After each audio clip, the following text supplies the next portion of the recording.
In the vast, swirling expanses of the galaxy, where stars burn with the stories of a million civilizations, there existed a tiny, often overlooked planet called Valoria.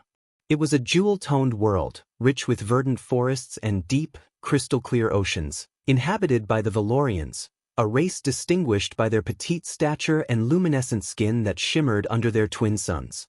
Among them was Zephyra, a young Valorian whose delicate wings, no larger than a human hand, sparkled with an iridescent hue that was the envy of her people. Yet, despite her outward grace, Zephyra carried a heart heavy with loneliness. By the standards of Valorian society, she was deemed far too small, even for her kind, and her wings, though beautiful, were seen as a frivolous ornament, incapable of the grand, sweeping flights admired in potential mates. Every courtship she attempted ended in rejection, each dismissal more crushing than the last. "I am too small for love," she whispered to the stars, her voice barely a ripple in the cosmic sea. But fate has a curious way of weaving its threads. News of an intergalactic cultural exchange program reached her ears, an opportunity to visit Earth, a planet renowned not just for its diversity but for the warmth and openness of its people. With a spark of hope, Zephyra applied, and to her delight, was accepted. It was a chance, she thought, to find where she truly belonged, away from the critical eyes of her own kind. Months later, Zephyra stood on the soil of Earth, beneath a sky so vast and blue it seemed to swallow her whole. She was assigned a guide, Michael, a young human with a smile that seemed to light up any room he entered. Unlike the Valorians, Michael was intrigued by her small size and delicate features. He listened intently to her stories of Valoria, showing a genuine interest that Zephyra had never experienced before. As days turned into weeks, Zephyra found herself eagerly awaiting each new day with Michael.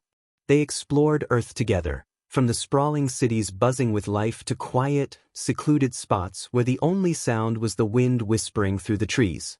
Michael taught her about human culture, their joys and sorrows, their struggles and triumphs. And in return, Zephyra shared the magic of Valoria, teaching him the ancient dance of her people, where every flutter and spin told a story of their heritage. With every shared sunset and each starlit night spent talking until the world around them seemed to fade away, a bond formed between them, deep and unspoken. Zephyra's heart, once burdened by rejection, now fluttered with something new, something thrilling yet terrifying, love. But love, she knew, was not a path free of obstacles. Her time on Earth was limited, and the thought of leaving Michael became a shadow that loomed larger with each passing day. Moreover, she was haunted by the fear that her feelings were a mere reflection of the kindness he had shown her, not something he truly felt in return. One evening, as they sat watching the twilight merge into darkness, Zephyra gathered her courage. Her voice trembled as she spoke, her words carrying the weight of her heart's silent hopes. "Michael, I have something important to tell you." Her gaze was fixed on the horizon, afraid to meet his eyes, afraid to see in them anything but the friendship they had shared. Michael turned to her, his expression gentle, a soft encouragement for her to continue. Zephyra took a deep breath, her luminous wings quivering with her nervousness. "I think I have found more than just friendship here on Earth. I have found something rare and precious. And it terrifies me because I do not know if you feel the same, or if it is even right to feel this way about someone from another world." The stars above seemed to hold their breath, waiting for Michael's response. As Zephyra's words hung in the crisp night air, a silence settled between them, deep as the space from which she'd come. Michael looked at her, his eyes reflecting the starlight, and in them, she saw a warmth that spread through her chilled limbs like sunlight. "Zephyra," he started, his voice low and earnest, "I've seen many wonders since we first met, your grace, your culture, your heart. You've shown me that love isn't confined by size or the span of wings but is boundless, crossing the gulfs between stars." Her heart skipped. Was this an affirmation of shared feelings, or merely the kindness that was as natural to him as breathing? "However," Michael continued, "love is also about choices and chances. I care about you deeply, more than I've ever felt for anyone not of my world. But I worry about what asking you to stay, or leaving with you, might mean for us both." Tears threatened to blur her vision, not of sadness but of the overwhelming tangle of hope and fear. "What are we to do then?" she asked, her voice barely a whisper. Michael took her hand, a simple act that felt like a galaxy collapsing into a single point of light. "Let's not decide our future based on fear. We have these moments. Let's make more of them, fill them with understanding and whatever love can grow from them." Over the following days, their relationship blossomed as they delved deeper into the complexities of their emotions. Zephyra learned to navigate her fears, turning them into the strength to face uncertain tomorrows. Michael, in turn, found in her a mirror reflecting his own longings for connection, a sentiment that transcended the human experience. Together, they ventured to the hinterlands, a remote part of Earth where the skies were clear enough to see the swirling dance of the Milky Way. There, under the ancient gaze of countless stars, they shared stories of their ancestors. Zephyra spoke of the Valorian legends, of heroes who traversed the cosmos in search of knowledge and peace. Michael recounted tales of Earth's explorers, who braved unknown waters and lands, driven by the star of curiosity. One night, as they lay on the cool grass, watching the sky pulse with the light of distant suns, Michael pointed upwards. "See that constellation? We call it Orion. It's a hunter, always chasing after something just out of reach." Zephyra turned to him, her eyes reflecting the constellations. "Maybe he's not chasing. Maybe he's exploring, finding new wonders and new stories to tell." "That's a beautiful thought," Michael said, turning to face her. "Perhaps that's what we're doing too, exploring, finding out where this connection takes us." Their days filled with shared discoveries and silent understandings, they approached the inevitable, the end of Zephyra's program on Earth. The decision loomed over them, a specter neither could ignore. Zephyra felt Earth had become a part of her, as much as Valoria.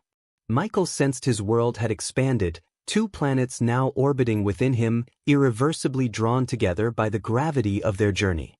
On the eve of her departure, they stood at the threshold of the spaceport, hands clasped tightly. The truth of their feelings, complex and multifaceted as any celestial body, was undeniable now. They faced a choice that would either merge their worlds or leave them wandering separately in the vast, starry sea. "Whatever we decide," Michael said, his voice steady despite the emotion behind it, "know that you've changed me, Zephyra. I'm no longer just of Earth but of somewhere beyond, somewhere with you." Zephyra nodded, her heart both soaring and sinking. "And you've shown me that home isn't just a place but a state of being, found in the hearts of those we love." Their future was uncertain, the cosmos wide with possibilities. But in that moment, under the watchful eyes of a million stars, they knew they had found something rare, a love that spanned galaxies, defying the odds, ready to forge a new path, wherever it might lead. The morning of her departure was crisp, the sky painted a somber gray, as if mourning the impending separation. Zephyra stood beside Michael, her bags packed, each item inside a reminder of the days that had stitched their lives together. She turned to him, her eyes shimmering with unshed tears, and in them, Michael saw the reflection of his own heartache. "Remember," she whispered, her voice steady despite the tremor of her emotions, "this isn't the end. It's merely a pause, a moment suspended in time until we find our way back to each other." Michael nodded, his throat tight with emotion. "I'll work on an exchange program for Earth scientists on Valoria. It might take time, but I'll find a way. We will have more than moments, Zephyra. We'll have lifetimes." As she boarded the shuttle that would take her back to her home planet, Zephyra turned for one last look at Michael. The sight of him, strong yet vulnerable, would be her talisman against the loneliness of space. During her voyage, the emptiness of the cosmos mirrored the void within her. The journey was long, filled with hours that stretched into days, each one a reminder of the distance growing between her and Michael. But Zephyra was not idle. She filled her time with preparations, drafting proposals and plans that might bridge the worlds between her and Michael. She imagined a new program, not just for her and Michael, but for others who dared to love across the stars. Upon her arrival on Valoria, Zephyra was met with a mixture of curiosity and awe. Her tales of Earth, its vast landscapes, and its diverse cultures sparked a new interest in interstellar relations among her people. But not all were convinced. The Council of Elders, guardians of Valorian traditions, were wary of the rapid changes Zephyr proposed. Such interactions could dilute our heritage, our very essence, argued Elder Thalos, his voice echoing in the Grand Hall. Zephyr stood before them, undeterred. Our essence is not so fragile, she countered, her voice imbued with the strength of her convictions. It is enriched, not diminished, by the bonds we forge with others. What I propose is an expansion of our understanding, an embrace of a universe that is far vaster than we have allowed ourselves to explore. Her words stirred the hearts of many younger Valorians, those who had grown up gazing at the stars with wonder rather than fear. Gradually, the tide of opinion within the council began to shift. Back on Earth, Michael was engaged in his own battle, persuading his superiors of the value of a deeper alliance with Valoria. He spoke of Zephyr, her courage, and the potential for both worlds to grow together. With each presentation he refined his vision, backed by data and personal anecdotes, weaving a compelling narrative of unity and exploration. Months passed, each day a small step closer to their dream. Zephyr and Michael communicated through transmissions that defied the cold silence of space, each message a lifeline across the void. Their plans began to take shape, proposals turning into policies, hopes into reality. Finally, the day came when the new program was approved, a testament to their dedication and love. Zephyr stood once again at the spaceport, not as a traveler this time but as a pioneer of a new era for her people. As the shuttle from Earth approached, her heart raced with anticipation. The hatch opened, and there he was, Michael, stepping onto Valorian soil, a smile spreading across his face that echoed through her being. They embraced, a reunion not just of two hearts but of two worlds. Around them, Valorians and humans mingled, the beginnings of friendships and perhaps other loves blossoming under the twin suns. Together, Michael and Zephyr watched as their vision unfolded, a shared future where the stars were not limits but bridges, connecting all who dared to dream and love across the infinite canvas of space. The integration of Earth and Valoria proceeded under the watchful guidance of both Zephyr and Michael. Their joint initiative, aptly named the Celestial Accord, was a marvel of interstellar diplomacy and cultural exchange. Yet, as with all pioneering endeavors, it was not without its challenges. Rumors of a splinter group among the Valorians, those who feared the dilution of their culture and autonomy, began to circulate. They called themselves the Pure, a faction led by none other than Elder Thalos, who had vehemently opposed Zephyr's proposals from the beginning. Their whispers turned into discussions, discussions into plans. It was a divide that threatened to unravel the fabric of unity that Zephyr and Michael had fought so hard to weave. On Earth, the challenges were different but no less daunting. Some human factions viewed the alliance with suspicion, seeing it as a potential threat to Earth's sovereignty. Michael found himself navigating a tricky political landscape, one that required all his diplomatic finesse and a delicate balance of assurance and openness. In the midst of these growing tensions, Zephyr and Michael focused on fostering the grassroots connections that had first inspired their mission. They organized joint ventures, cultural festivals, academic symposiums, and cooperative scientific missions. Each event was designed not just to bridge worlds, but to intertwine them, creating a tapestry of shared experiences and mutual respect. One such mission took them to the unexplored terrains of Valoria's largest moon, Lyra. A team composed of both Valorian and human scientists set out to study the unique flora and fauna, hoping to uncover ecological insights beneficial to both planets. It was during one of these explorations that Zephyr and Michael, accompanied by a team of xenobiologists, stumbled upon a cave system with wall carvings that depicted ancient Valorian history. The carvings revealed tales of a time when Valorians had not been bound to a single planet but had been voyagers of the cosmos. This discovery sparked a new sense of pride in Valorian heritage and also a profound realization: change and exploration were not threats to their identity but were part of their very essence. Energized by this discovery, Zephyr proposed a public exhibition of these artifacts, hoping to inspire her people and quell the unrest the Pure was fomenting.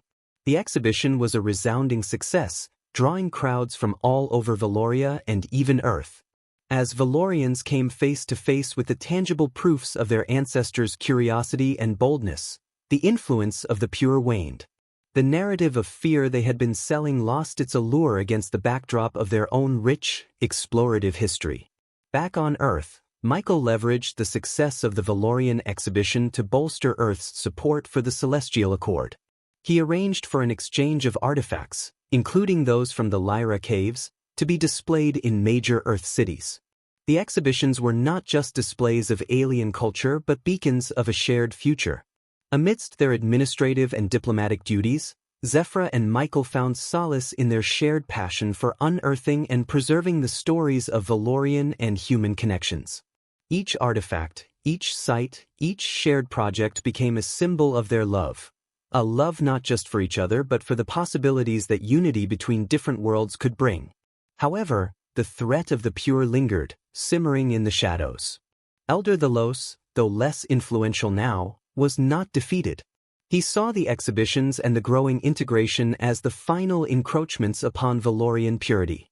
In the quiet of his quarters, surrounded by the few loyalists who remained, Thalos plotted his next move. If direct opposition had failed, perhaps it was time for subtler, more insidious strategies. The future of Valoria, as he saw it, depended on it. Thus, the stage was set, not just for a celebration of unity, but for the silent battles that lay ahead. Zephyra and Michael remained vigilant, their bond a steadying force against the swirling currents of political intrigue and the lurking shadows of ideological warfare. They stood ready, guardians of a new era, prepared to defend the bridge between worlds they had built, against any storm that might come. As the Celestial Accord grew in scope and influence, the eyes of both Earth and Valoria were fixed on its progress. The partnership had begun to yield tangible benefits, technological advancements that propelled both societies forward, cultural exchanges that enriched their arts and philosophies, and a burgeoning economy that benefited from interstellar trade. Amidst these successes, Zephyra and Michael organized the first Interstellar Conference, a summit on Valoria where leaders and visionaries from both planets would discuss the future of their alliance. Security was tight, given the undercurrents of unrest still brewing beneath the surface. On the eve of the conference, Michael received an encrypted communication from an anonymous source, warning of a planned sabotage by the Pure. The message was cryptic, its authenticity questionable, but the threat it posed was too grave to ignore. Together with Zephyra, they initiated a discreet investigation, weaving through the complex web of political allegiances to trace the origin of the threat. Their search led them to a series of clandestine meetings held in the old sectors of Valoria's capital, where the Pure had its roots. They enlisted the help of Lorik, a Valorian security expert known for his loyalty and expertise. Lorik deployed surveillance drones and undercover agents, gathering intelligence that revealed a plan to disrupt the summit using a sophisticated cyber attack aimed at crippling the venue's security systems. Armed with this knowledge, Zephyra and Michael enhanced their security protocols and countermeasures, turning the summit venue into a fortress of technology and vigilance.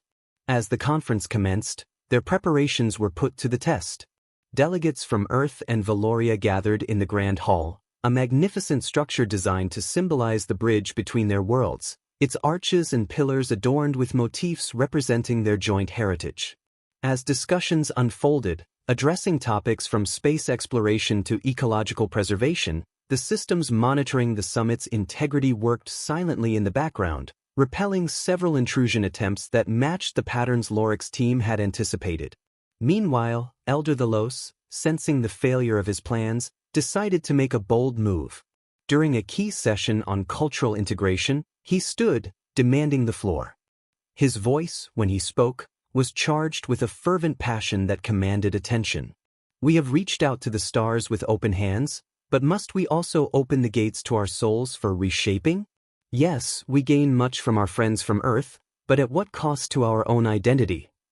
His words struck a chord with a segment of the assembly, sparking an impromptu debate. Zephyra, ever the diplomat, rose calmly to address the assembly.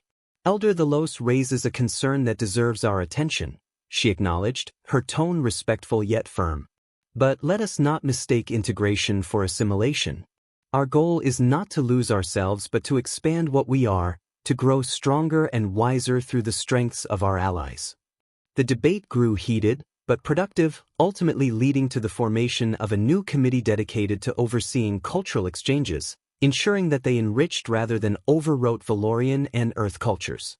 The summit concluded with the signing of several new treaties and agreements, each a stepping stone towards a more integrated yet respectful partnership. As the delegates left, their conversations buzzed with optimism, a reflection of the summit's success against the backdrop of potential disaster. In the quiet aftermath, as the last of the guests departed, Michael and Zephyra walked through the now empty hall, their steps echoing softly. They paused beneath the arches, looking out at the starlit sky visible through the transparent dome above. "We've built something remarkable, Zephyra," Michael said, his voice a mix of awe and relief. "Yes," she replied, her hand finding his. "And we'll protect it always. For every challenge we face, we find new strength, new paths to explore. And as long as we do it together, we'll keep reaching for the stars."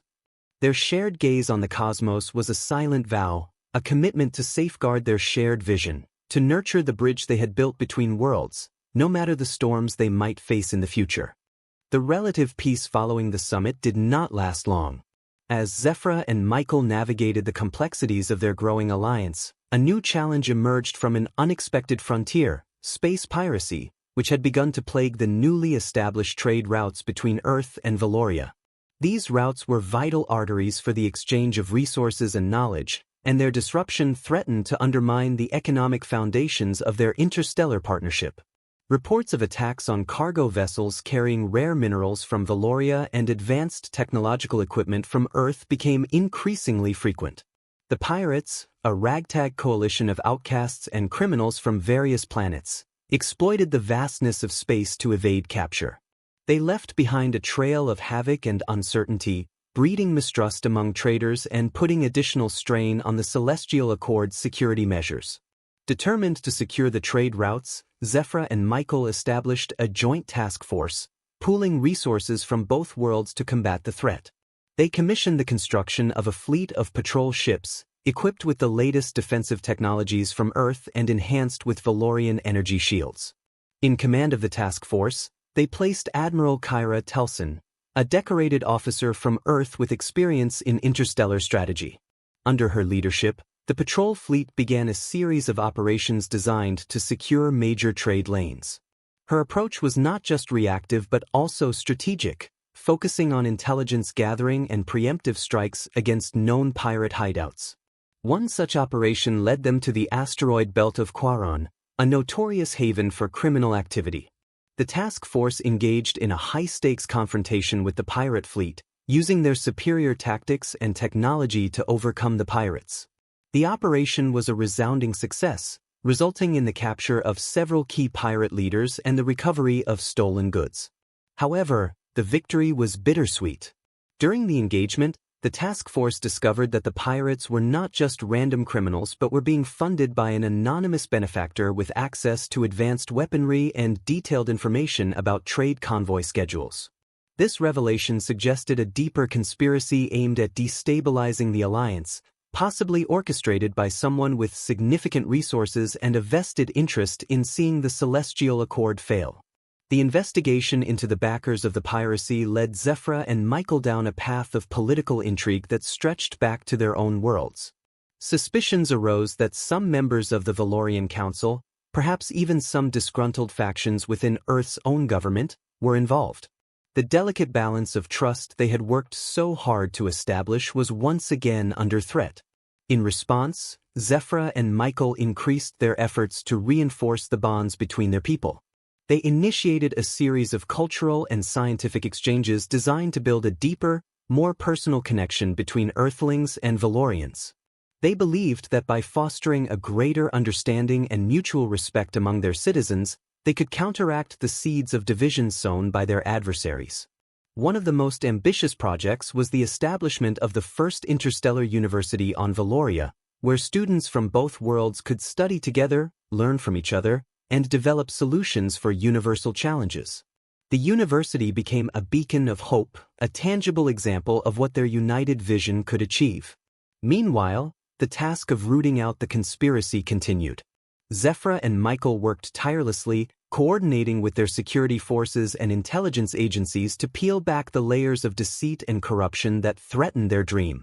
As they stood together watching the first cohort of Earth and Valorian students walking through the university's grand archways, they knew the road ahead was fraught with challenges. But they also knew that each step they took together made them stronger, their resolve firmer, and their vision clearer.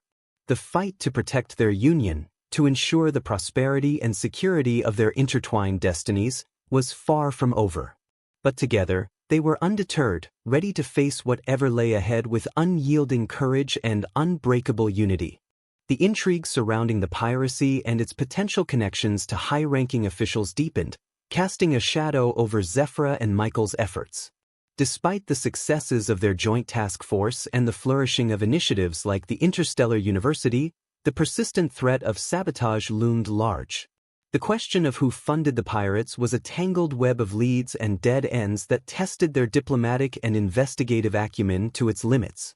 With the university as a symbol of their alliance's potential, Zephyr and Michael were keenly aware of the need to safeguard not only the physical security of their ventures but also the ideological integrity of their mission. They intensified their surveillance and counterintelligence operations, using a combination of Earth's technological prowess and Valorian insight into interstellar politics. Their focus soon led them to a discreet meeting on a neutral space station, where trade representatives from multiple planets gathered. The station, orbiting a gas giant in a sector known for its neutrality, provided a perfect cover for clandestine activities. Using a combination of diplomatic channels and covert operations, Zephyr and Michael arranged to attend the meeting under the guise of negotiating new trade agreements. At the meeting, amid the hum of interspecies commerce, they subtly engaged various delegates, probing for inconsistencies and gathering intelligence. It was during one of these conversations that they encountered Varric, a trader from a fringe system, whose nervous demeanor and evasive answers piqued their interest.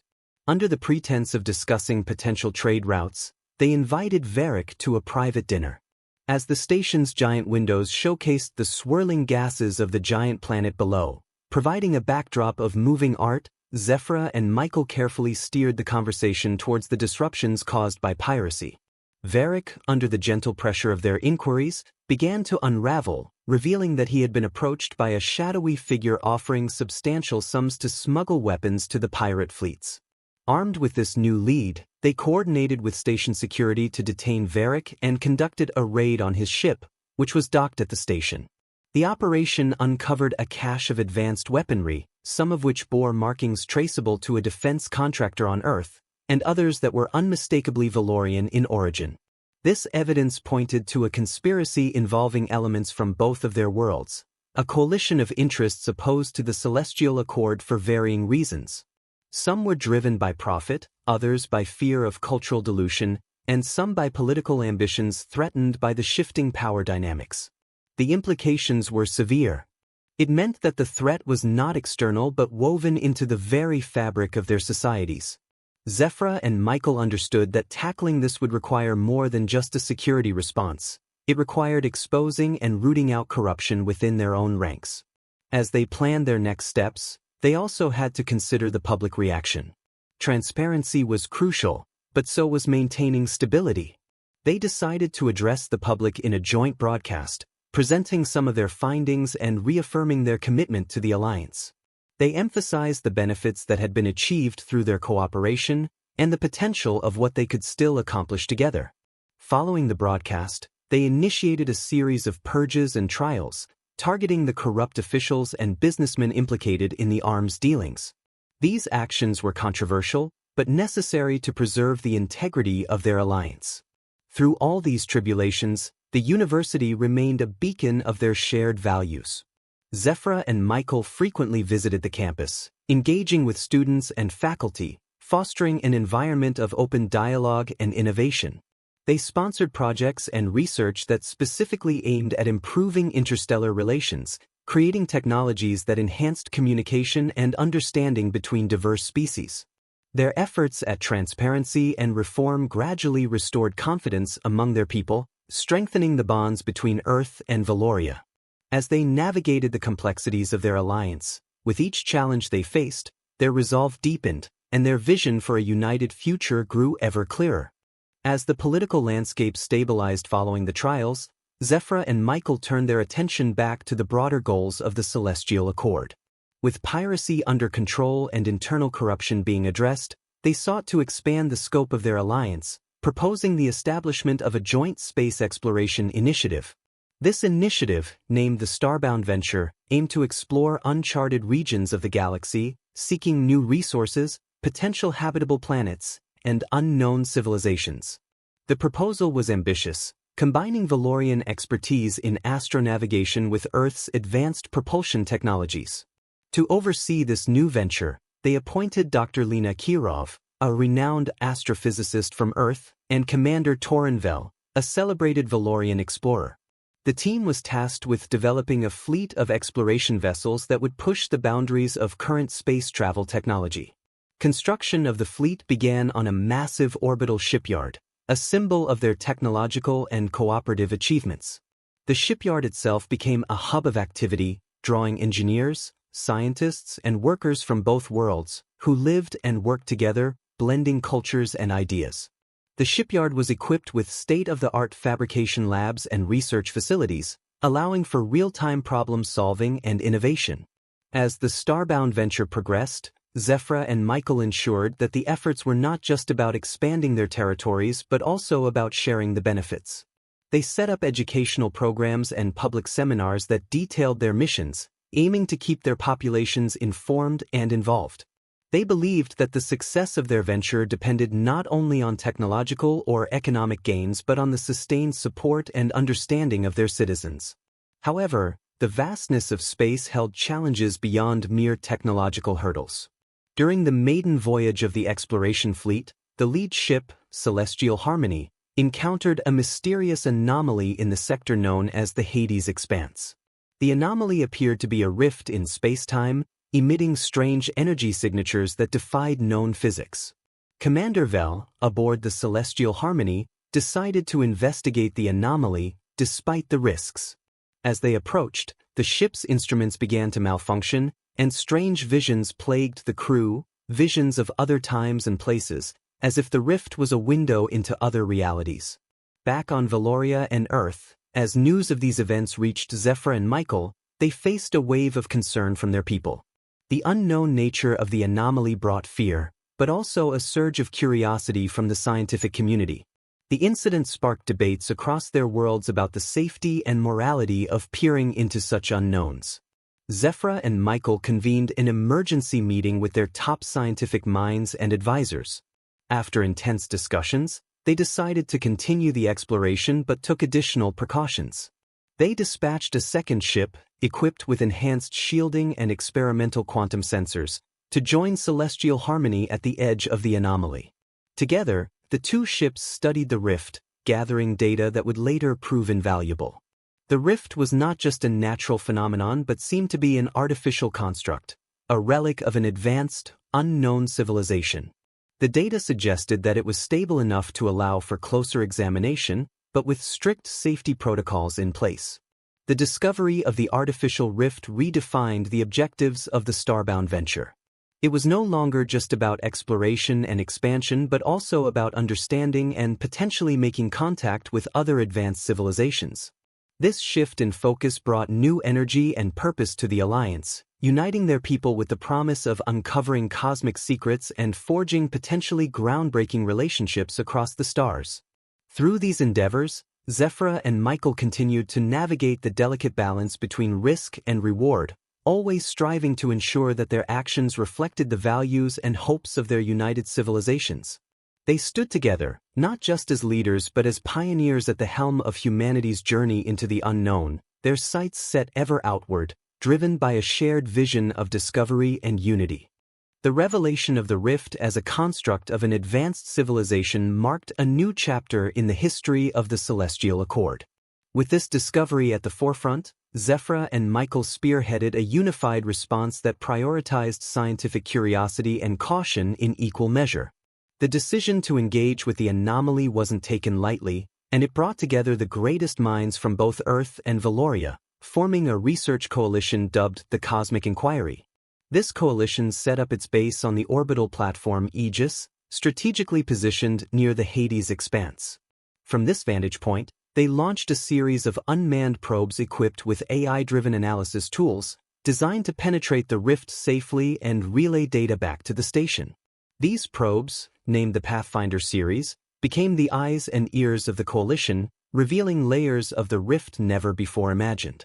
The data transmitted by the Pathfinders unveiled complex spatial and temporal layers within the rift, suggesting that it functioned almost like a neural network, pulsing with signals and patterns that hinted at consciousness or a form of sentience. This hypothesis sparked a philosophical debate across both worlds about the nature of life and intelligence. Meanwhile, in the political arena, the stability brought about by their previous successes faced new pressures. Some factions, especially those who had opposed the Celestial Accord from its inception, used the mystery and potential dangers of the rift to fuel anti-exploration sentiments. They argued that meddling with such unknown entities could invite catastrophe, drawing parallels to ancient myths of hubris and punishment. Zephyra addressed these concerns in a widely broadcasted speech, where she outlined the precautions being taken and the potential benefits of understanding such a cosmic phenomenon. She emphasized that their approach was one of respect and reverence, not recklessness. "We stand before a threshold of cosmic proportions," Zephyr declared, her image broadcasted on screens across countless homes on Earth and Valoria. "What lies beyond isn't just a frontier of space, but of knowledge and understanding. With careful steps and united purpose, we can turn potential peril into a beacon of hope and enlightenment for all our people." As the cosmic inquiry continued, the anomaly began to exhibit new behaviors. The rift emitted a series of low-frequency pulses that, when decoded, resembled a form of communication.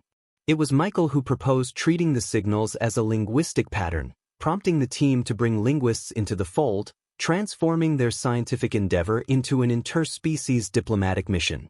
The breakthrough came when Dr. Nari Kim, a linguist specializing in computational linguistics, adapted a decryption model that treated the signals as a language based on mathematical constants and universal physical laws.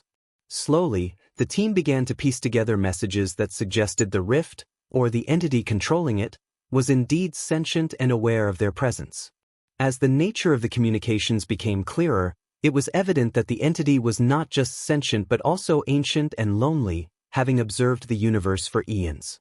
It spoke of stars it had seen born and die, of civilizations it had watched rise and fall, hinting at a vast repository of knowledge it was willing to share, should they prove themselves worthy. Excitement and apprehension rippled through the scientific community and the general populace alike. The prospect of accessing such knowledge was tantalizing, but the implications of such contact were profound. Zephyra and Michael convened an interstellar assembly to discuss the ramifications.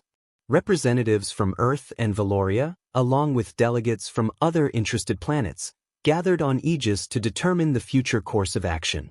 In these discussions, it was decided that a carefully composed message would be sent through the rift, expressing their intentions of peace and a desire to learn.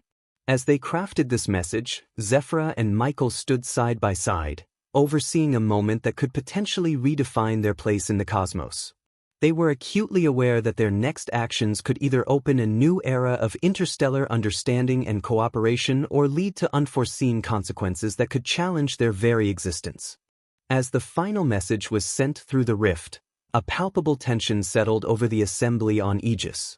The collective gaze of numerous species, each representing a thread in the tapestry of sentient life, was fixed on the monitors displaying the rift's response. The moments stretched, each second a brushstroke in the portrait of their collective anticipation. Finally, the rift pulsed, a rhythmic, gentle fluctuation of light and energy, like the calm breathing of a cosmic giant.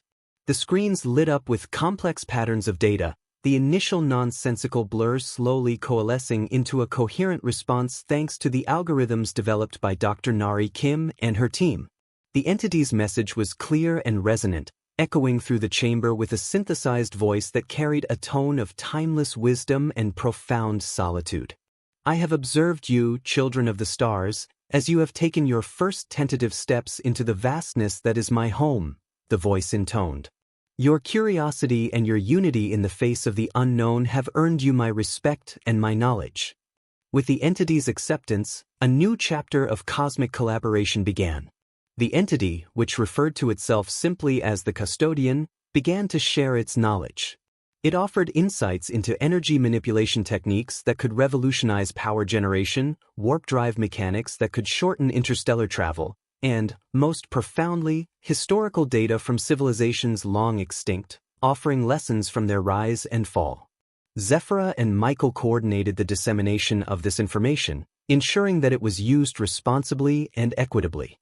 They established a new division within the Celestial Accord, dedicated to the study and application of the custodian's knowledge, named the Custodian Insights Authority, CIA. The CIA was tasked not only with understanding the data but also with preparing humanity and Valorians for the advancements and challenges presented by such profound knowledge. Under their guidance, the benefits of the custodian's wisdom were soon felt across various sectors. Energy shortages became a thing of the past, space travel evolved by leaps and bounds, and most importantly, the historical insights led to a deeper understanding of societal sustainability and collapse, offering valuable lessons in governance and cultural preservation. However, with great knowledge came great responsibility. Zephyra and Michael were mindful of the risks of such rapid advancement. They implemented strict protocols and ethical guidelines to ensure that the custodian's insights did not lead to disparity or conflict. Their leadership during this period was marked by a cautious stewardship, balancing innovation with wisdom. As they stood together watching the celebration of the first anniversary of their contact with the custodian, they reflected on the journey that had brought them here. The galaxy seemed smaller, more intimate and interconnected, yet the vast unknowns of space remained as alluring as ever. In his address to the assembly, Michael summed up the sentiment that many felt. Today, we stand not just as inhabitants of Earth or Valoria, but as citizens of the cosmos. Our horizons have expanded beyond what we once believed possible. Let us continue to explore, to learn, and to grow together, with respect for the past and hope for the future. Zephyr joined him, her voice echoing his optimism. Our alliance, tested by challenges and strengthened by achievements, is a testament to what we can accomplish together. Let us move forward hand in hand, with our eyes on the stars and our feet firmly grounded in the lessons we've learned. As the assembly applauded, the screens showing the rift glowed softly in the background, a silent symbol of the mysterious and magnificent universe waiting to be explored. With the custodian's knowledge to guide them and their united vision to propel them, Zephyra, Michael, and their people looked to the future, ready to embrace whatever wonders or challenges it might hold.